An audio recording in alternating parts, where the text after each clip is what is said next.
Something that I've noticed, that I've seen in my lifetime that is different than the history that we've known of, is that First Nations are now leading the way in the fight to protect the environment.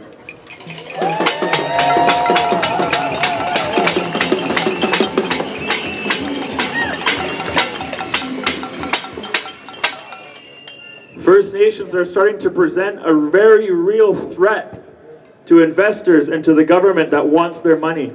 First Nations are leading the way in saying no to your destructive climate future and saying yes to a future that protects all life. That is the future that we're interested in. That is the future we're interested in protecting, because that is the future our ancestors wanted for us. And that everybody here today, everybody that's here today, you are an ancestor. You are an ancestor for the people that are to come. And that's the responsibility that we carry as people from this land.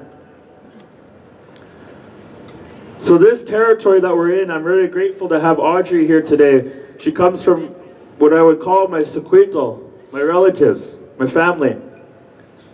This territory, many of you might know it as unceded Coast Salish territory. Now I want to explain what that means so that people can start to learn a little bit more. This opportunity that I have to share with you a bit of the teachings and a bit of the understanding and a bit of the history. We're in a beautiful area right here. How many people agree?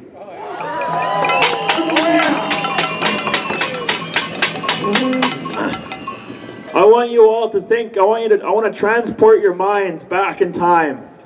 I want to send you back 400 years. I want you to imagine all these skyscrapers not here.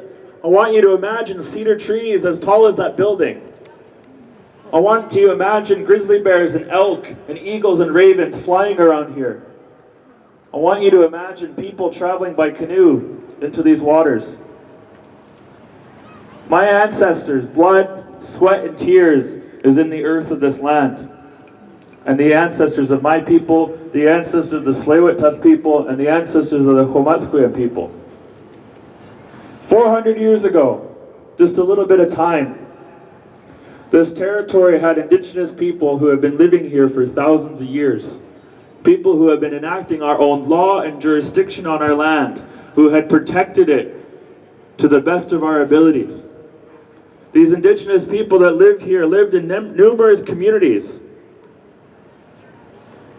Just to your left, there was a community on the other side of the Broad Inlet. In Squamish, it's called Unist'ot'en. In Hunkaminam, it's called Unist'ot'en. Just on the other side, a village called Huay. To your right, a village we call Aslahan in the Squamish language. Further down, another village called Sa'athnats. Further down the inlet at Belcara, another village in Squamish called Tamtameochtin, in Hunkaminam called Tamtamochtin. On the other side of this peninsula, we had Snak, Ealmuch, numerous other village sites throughout this territory. Now the reason I want to share this history with you is that this territory had indigenous people living here. And the important thing to understand is that we had our own laws and our own jurisdiction as a people, as nations. Today, or back then, these indigenous people spoke one, two, or many, both languages, which we today call Squamish and Hunkaminam. These people roamed these lands and lived on this territory, protected it as their responsibilities instructed them to do. Squamish and Hunkaminam. Today, the descendants of those people are organized into 3 Indian bands called Musqueam, Squamish, and Tsleil-Waututh. And we're all related. We're all connected. Our ancestors are connected. Our families are connected. Our trees extend back in time into the roots of the ground. And I think it's important for everybody in this city to know, because this city wouldn't exist if it wasn't for the sacrifices my people have had to make in order for everybody here to enjoy the benefit of this land. The water you drink comes from these mountains. The air you breathe comes from these trees. Our people have had to sacrifice so much in order for this to exist. And so the aspiration of all our peoples across the land is to have healthy communities, healthy families that understand what it means to have a healthy relationship to each other and to our land. That is the aspiration of all our peoples. That is the aspiration of all of you as well. I truly believe that.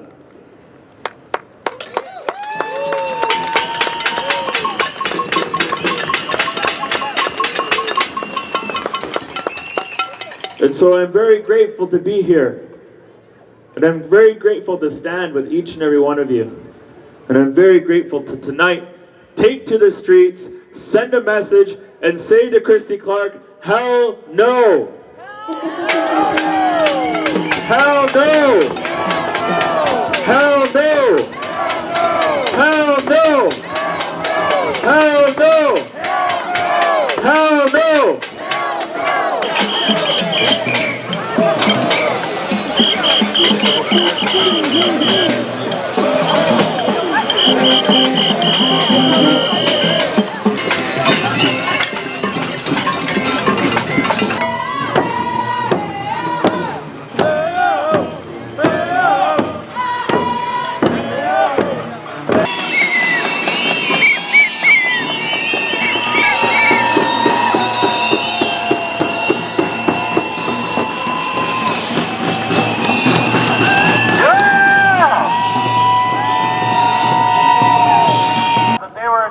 To protect and to take over, to take care of.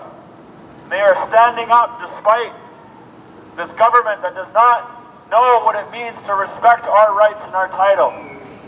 Standing up despite the way that the society tells us to be, to assimilate, to join in, and to surrender. They are standing up, they are resisting, and they are protecting this world.